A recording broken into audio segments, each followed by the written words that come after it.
Rain tapped gently against the rooftops as dusk settled over the quiet neighborhood. Inside her warm, dimly lit home, Margaret was stirring a pot of soup, the familiar scent of carrots and thyme filling the air.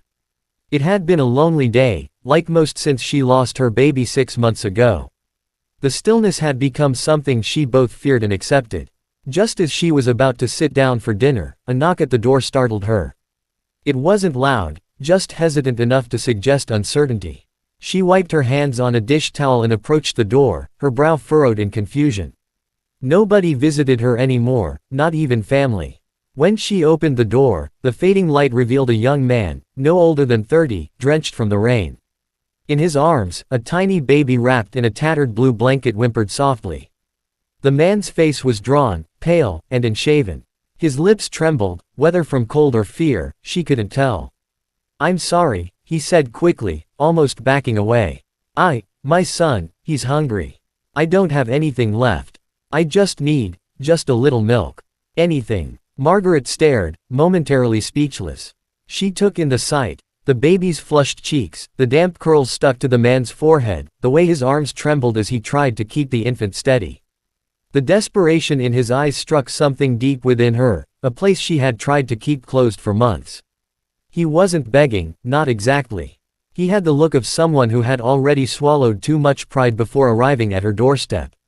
She glanced down at the baby, whose cries were growing weaker, less urgent now, as if he were too tired to go on. Margaret's heart clenched. She hadn't touched a baby since the funeral, hadn't even looked at a crib. But something about this man, this child, and that look, like a final cry for help before everything falls apart, reached past the grief and into a well of instinct she didn't know was still alive. She opened the door wider. "Come in," she said softly.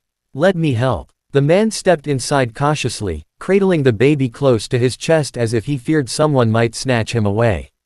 Margaret closed the door gently behind them, shutting out the cold and rain. The warmth of the house seemed to wrap around them like a blanket, but it didn't ease the tension in his shoulders. He looked around, his eyes darting from the hallway to the living room, unsure if he had made a mistake by stepping inside. Margaret noticed the way he hovered just inside the doorway, as though preparing to flee at any moment. She gestured toward the worn but inviting couch in the living room. "You can sit," she offered, her voice calm but firm. He hesitated, then slowly lowered himself onto the edge of the cushion, never loosening his grip on the baby. The child let out a weak cry, more of a whimper than a wail, and turned his head blindly against his father's chest, searching for comfort that wasn't there. "His name is Liam," the man said after a pause, his voice rough from exhaustion or maybe emotion. "He's just 3 months. He hasn't eaten since early this morning. I ran out of formula yesterday. Tried to get help. No one wanted to listen." Margaret crouched nearby, careful not to move too quickly or make him feel cornered. She could see the deep circles under his eyes, the hollowness in his cheeks, the kind of weariness that didn't come from just a long day, it came from carrying fear for too long. Her gaze dropped to the baby, whose tiny hands were balled into fists, his face red from strain and hunger. It stirred something ancient in her, something maternal that had been buried under grief and silence for months. "I don't have formula," she said gently, thinking aloud. "But, wait here." She stood and disappeared down the hallway without waiting for a reply. The man watched her go, his eyes clouded with confusion and uncertainty. In her bedroom, Margaret's hands trembled as she opened the bottom drawer of her wardrobe. Inside, untouched since the day she packed them away, were folded baby clothes, a blanket, and nursing pads she never used. She touched them briefly, then took a steadying breath, reached for a soft towel, and made her decision. When she returned to the living room, the man looked up, startled. She held out her arms. "May I hold him?" He didn't respond at first. It was clear he wasn't sure what she meant, but the baby's cries were growing sharper now. Hesitantly, he handed the child over. Margaret took Liam gently, cradling him with a practiced grace that had never truly left her. She sat on the couch, adjusted the towel for modesty, and unbuttoned the front of her blouse with slow, deliberate motions. The father's eyes widened with stunned disbelief, but he didn't move or speak. Then, in one silent, aching moment, she brought the child to her breast, and he latched. The baby's cries ceased almost immediately, replaced by soft suckling. The room, filled with tension just moments ago, fell into stillness. The man leaned forward, watching, breathing unevenly, his lips parting as emotion rose in his throat. Margaret's own eyes shimmered with tears she had refused to shed for months. She didn't speak, didn't explain. She simply held the child, rocked him gently, and let the bond form in the quiet, as natural and profound as if he had been her own. The baby suckled softly, his tiny body curled against Margaret's chest as though he had always belonged there.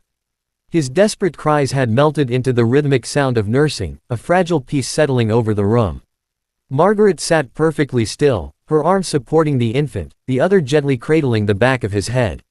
Her breathing was steady, but her mind swirled with emotion, waves of grief, longing, and something else entirely, purpose. She hadn't done this since the day her own son was born, still, his tiny heart silent.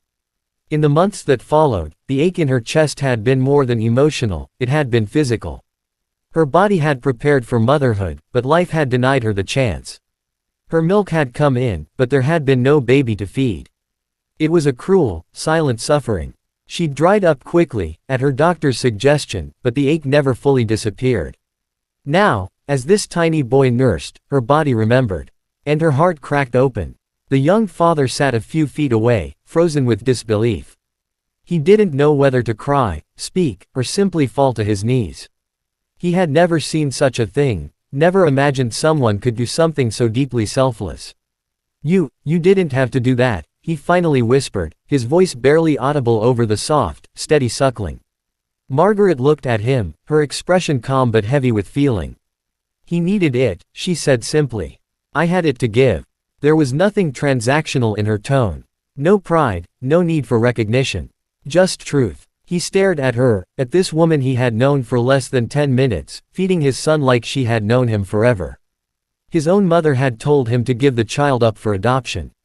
His neighbors had shut their doors. Shelter staff had offered food, but not enough for an infant. And here was this stranger, feeding his baby with her own body, not out of obligation, but compassion. He leaned forward, elbows on his knees, burying his face in his hands. I didn't know what else to do, he murmured. I thought I could do it alone. I thought I had to. But he was screaming all day. I walked for hours, just knocking on doors. People closed them. Margaret listened without interrupting. She could hear the shame in his voice, the exhaustion carved deep into every word. When she looked back down at Liam, who was now slowly drifting to sleep with milk on his lips, something inside her softened even further. You're not alone anymore, she said softly. He looked up at her, eyes bloodshot but searching hers for truth. There it was, no judgment, no pity, just quiet strength. In that moment, something passed between them. An invisible understanding, not romantic, not transactional, but something more sacred. The baby gave a tiny sigh, a soft breath of comfort, and nestled closer to her. Margaret kissed the crown of his head, tears finally slipping down her cheeks, not of pain this time, but of unexpected healing. She had thought her body and her heart were empty. But they weren't, not anymore. And in that living room, silent except for the rain tapping at the window, 3 broken hearts began to mend, one breath, one heartbeat, one selfless act at a time. As the baby slept peacefully in Margaret's arms, the room filled with a silence that wasn't awkward, it was healing. The kind of silence that grows only after something deeply human has happened. The young man sat back slightly, his hands clasped together, watching them with a mixture of awe and disbelief. It was the first time in days, maybe weeks, that his son had seemed truly at ease. Margaret gently adjusted the baby's position, careful not to wake him. She looked up and offered the young man a small, kind smile. What's your name? She asked. He hesitated before answering. Daniel, he said. Daniel Cross. She nodded softly. I'm Margaret. Margaret Lane. Daniel's eyes dropped to the floor, then drifted back to his son. He wasn't supposed to come this early, he said, his voice distant, haunted by memories. Liam. He was born 2 months premature. My wife, Amy, she didn't make it. There were complications. She lost too much blood. Margaret's breath caught in her chest. She said nothing, only nodded with deep empathy as she rocked the baby gently. I wasn't ready, Daniel continued. We were supposed to do this together. I thought we'd have time. After she died, I tried to keep everything going. I left my job, Started selling what I could. I even learned how to sterilize bottles from a YouTube video. But when the formula ran out, and no one would help, He trailed off, choking on his words. His fists clenched slightly in his lap as the shame threatened to rise again. I didn't know what else to do, he finally said. I know it's not right to come begging at strangers' doors, but I couldn't watch him starve. Margaret's gaze was steady. She didn't flinch or pity him. You didn't come begging, she said gently. You came as a father. Daniel's eyes welled up. He hadn't expected kindness, let alone understanding. You don't even know me. And what you did for him. You didn't have to do that. Most people wouldn't. I know grief, Daniel, she said, her voice tightening slightly. I lost my son 6 months ago. Stillbirth. I never even got to hear him cry. I've been walking around this house like a ghost ever since. Daniel blinked, absorbing her words. It suddenly made sense, the quiet sadness in her eyes, the tenderness with which she held Liam. They were both carrying different shades of the same sorrow. You must have loved him very much, he said softly. I still do, she replied. I just haven't had anywhere to put that love. Until now. The words hung in the air, soft and powerful. For a long moment, neither spoke. Liam shifted in her arms, his tiny hand reaching up to rest against her collarbone, like a seal of silent acceptance. Margaret instinctively covered his hand with hers, tears returning to her eyes. Daniel looked at them, this woman and his child, bound not by blood but by something far more rare, grace. I don't know how to thank you, he whispered. Margaret shook her head. Don't. Just promise me you won't try to do this alone anymore. Daniel nodded slowly, feeling a strange lightness begin to rise in his chest. For the first time since Amy's death, he felt like he could breathe again. That night, in the simple act of sharing stories, of grief, love, and the ache of sudden parenthood, a bond began to form. Not one built of obligation, but of recognition. In each other, they saw not strangers, but survivors. Not broken people, but whole souls beginning to find their place again. After a few moments of quiet, Margaret rose from the couch, gently shifting Liam in her arms as he stirred softly in his sleep. Come, she said to Daniel, her voice warm and steady. You both need rest. Daniel stood slowly, unsure of what was happening, yet too exhausted to question it. He followed her down the hallway, past the photos of long-gone family members and forgotten holidays, until they reached a small room at the end. Margaret pushed the door open. It was a spare bedroom, simple, but clean. A twin bed sat against the wall, made up with soft blue sheets. A wooden rocking chair stood near the window, and beside it, a crib. The crib was empty, untouched, still perfectly made. A folded baby blanket with tiny stars rested on the edge, and a small stuffed bear sat propped in the corner. The room was frozen in time, like it had been waiting for someone. Daniel froze in the doorway. This was, for your son. Margaret nodded slowly, her eyes lingering on the crib. I couldn't bring myself to take it apart. I told myself I'd donate it one day. But every time I tried, I'd just sit in here and cry. Daniel looked around, overwhelmed by the stillness, by the echoes of love that had once filled the space. He turned toward her. Are you sure? I'm sure, she said, walking over to the crib and gently lowering Liam into it. The baby let out a small sigh, then settled deeper into sleep, his face soft and peaceful. Daniel stood motionless, staring at his son in the crib that had once waited for a child who never came. His throat tightened. I don't know what to say. Margaret turned to him, her voice calm but firm. You don't need to say anything. You're safe here. Both of you. He stepped further into the room, his hands shaking slightly as he sat on the edge of the bed. No one said that to me in a long time, he admitted. Safe. It's been just Liam and me. And I've been so afraid I'm going to fail him. Margaret knelt beside him. You didn't fail him. You brought him to me. That was love. That was courage. Her words, so simple and unwavering, cracked something open inside Daniel. He lowered his head into his hands, his body shaking not from cold this time, but from the weight of letting go. Margaret placed a gentle hand on his back, grounding him without intruding. She knew what it was like to carry grief with no place to put it. Now, she was offering him a place to breathe, to rest, even if just for one night. I don't know how long I can stay, he whispered after a long pause. I don't want to be a burden. She stood and looked at him, eyes full of compassion. "You're not a burden, Daniel. You're a father doing everything he can. And this house, it was never meant to be quiet forever." Her words struck deep. Daniel looked up, meeting her gaze, and for the first time in a long while, he didn't feel judged or pitied, he felt seen. "Thank you," he said quietly. She nodded. "I'll get you some dry clothes and something to eat. You'll sleep better." As she walked out of the room, the dim hallway light casting a soft glow behind her, Daniel sat back on the bed and looked at his sleeping son. The crib, the warmth of the room, the kindness of a stranger, it all felt unreal. But in that moment, he allowed himself a fragile hope. Maybe this wasn't just a pause in their struggle. Maybe it was the beginning of something neither of them had known they needed, a home. Days began to pass like soft pages turning in a book neither of them expected to write. What started as one night stretched into a week, and then two. Daniel had intended to leave the very next morning, unsure if Margaret's kindness would extend beyond a single act of compassion. But when he awoke to the scent of warm oatmeal and cinnamon, and found Liam freshly changed and peacefully cooing in Margaret's arms, he realized something had shifted. He hadn't just been given shelter, he'd been given a lifeline. Margaret took to caring for Liam as though she had known him from birth. She moved with quiet confidence, instinct guiding her through the motions of feeding, bathing, and soothing.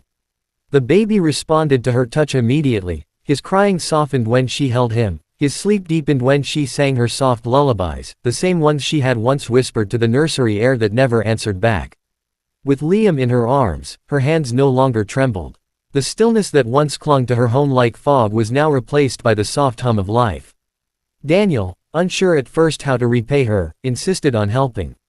He started with small things, fixing the loose step on the porch, unclogging a stubborn kitchen sink, organizing boxes in the garage. But as the days passed, he began to find purpose in the rhythm of the household. He cooked meals, swept floors, and even repainted the spare room, replacing the faded blue with a warm cream color at Margaret's suggestion. They moved like two people who had lived together for years, not out of habit but because their hearts had quietly fallen into sync. Liam, too, blossomed in the newfound stability. His cheeks grew rounder, his eyes brighter. He laughed more. He reached for Margaret with familiarity, often falling asleep with his tiny hand curled around her finger. Daniel watched them together and felt a mix of gratitude and humility.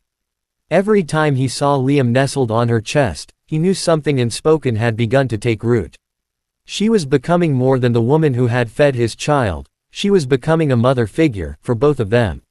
Evenings became sacred. After dinner, they would sit on the front porch, Daniel with a cup of tea, Margaret with Liam cradled against her shoulder. They spoke of simple things, weather, books, childhood memories, but sometimes, in the hush of twilight, they shared more. Daniel spoke of Amy, of her laugh, the way she decorated for holidays, how she had dreamed of being a mother. Margaret shared her own stories, of the child she lost, the nursery that never heard a cry, the long nights that once felt endless. In those quiet conversations, grief no longer stood between them. It stood beside them, acknowledged and honored, but no longer ruling their lives. The townspeople began to notice.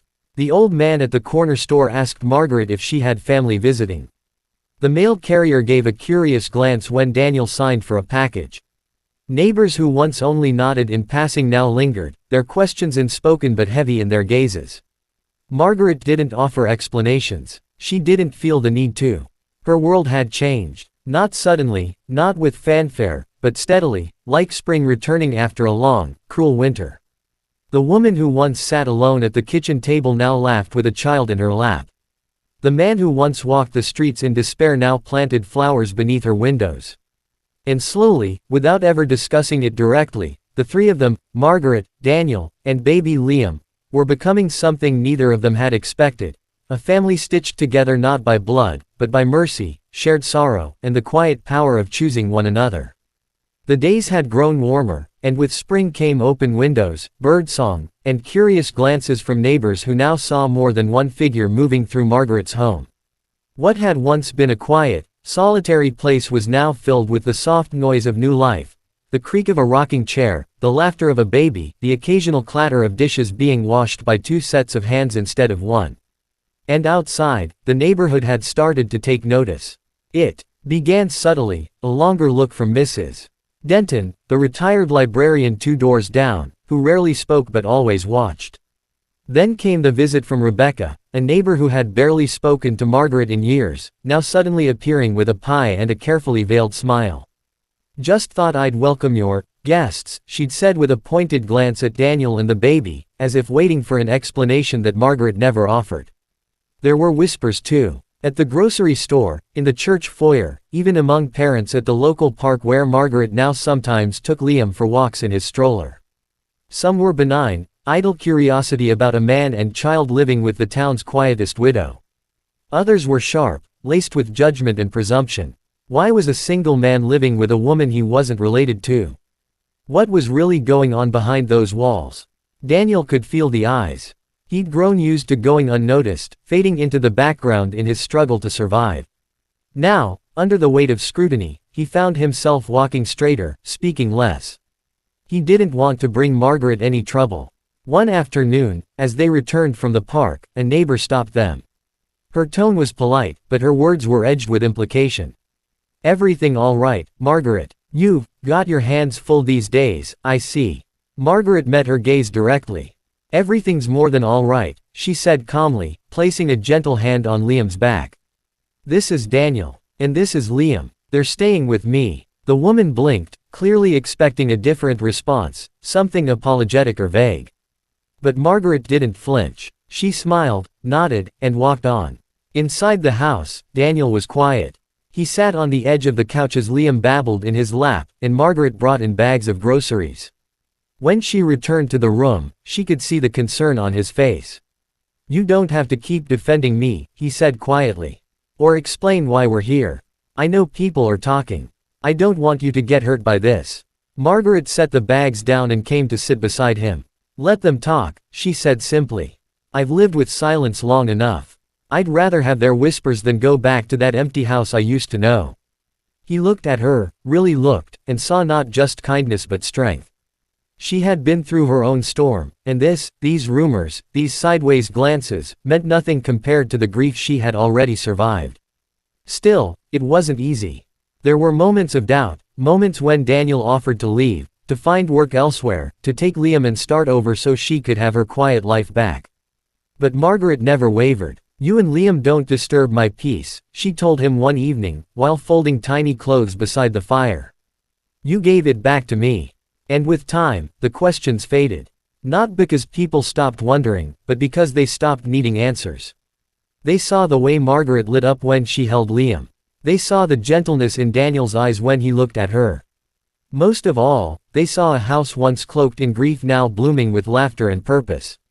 The world outside might not have fully understood what brought them together, but inside that home, it was simple. Love, not romantic, not bound by tradition, but a love forged in survival, in healing, in quiet choices made every day. And that was enough. The sun cast long golden rays across the park, painting the grass in soft hues of green and amber. Children chased one another between the trees, kites fluttered against the late afternoon sky, and the gentle sound of laughter drifted through the warm air. Margaret sat on a worn wooden bench near the playground, her arms cradling Liam as he slept against her shoulder, his breath warm and steady against her neck. Beside her sat Daniel, his elbows resting on his knees, eyes fixed on nothing in particular, yet taking in everything at once. His expression was peaceful, the worry that once clung to his features now softened into something steadier, something like quiet contentment. It was hard to believe that only weeks ago he'd been wandering the streets, unsure of where they'd sleep next, or whether Liam would even make it through the night. And now, this. Margaret glanced over at him, smiling faintly. "He's getting heavy," she said, gently patting Liam's back. "You'll need to start carrying him soon." Daniel chuckled under his breath. "He already outgrows every set of clothes within 2 weeks. It's like he's trying to make up for all that early weight he lost." They fell into a comfortable silence, watching the world around them move while time seemed to slow just for them. Liam shifted slightly, sighing in his sleep, one tiny hand grasping the edge of Margaret's blouse with familiar security. A few feet away, another mother noticed them and smiled. "Your grandson is beautiful," she said warmly. Margaret blinked, her heart skipping for a beat, unsure whether to correct the assumption. But before she could respond, Daniel turned to the woman with an easy smile. "He's ours," he said simply. "He's hers just as much as he's mine." The woman's eyes softened, and she nodded before returning to her children. Margaret turned to Daniel, her eyes wide with surprise. "You didn't have to say that." Daniel met her gaze. "It's the truth." A pause lingered between them, filled with unspoken emotion. Margaret looked down at Liam, brushing her lips against his forehead. "It's strange," she whispered, "how someone can walk into your life and, without even trying, give it back to you." Daniel nodded slowly. "I didn't know what I was doing when I knocked on your door. I just knew I had nothing left. And now, I can't imagine my life without you in it. Without this." They sat quietly, letting the words settle into the spaces where grief used to live. That evening, when they returned home, Daniel went to warm a bottle while Margaret gently placed Liam in his crib. The nursery had changed. It no longer felt like a shrine to a child who never came, it felt alive. Toys were scattered across the floor, baby clothes hung neatly from a small dresser, and the faint hum of a lullaby speaker filled the room with a soft, steady calm. Margaret stood by the crib for a long moment, watching Liam sleep. She didn't cry. Not this time. She felt whole. Not because the pain had vanished, but because love had returned, not to replace what she had lost, but to remind her that her heart could still hold more. Daniel entered the room and stood beside her, bottle in hand, though clearly unnecessary now. She smiled at him, and he returned it with one of his own, gentle, quiet, and grateful. In the months that followed, they never officially labeled what they were. There were no grand declarations, no formal decisions. But to the world around them, and more importantly, to themselves, it was clear, they were a family. And sometimes, family isn't built through bloodlines or ceremony. Sometimes, it's formed in the quiet moments, in a shared silence, a bottle warmed, a baby held close by a woman who thought her days of holding were behind her. They had all come into each other's lives broken. But in each other, they found something neither of them expected to find again: hope, healing, and home.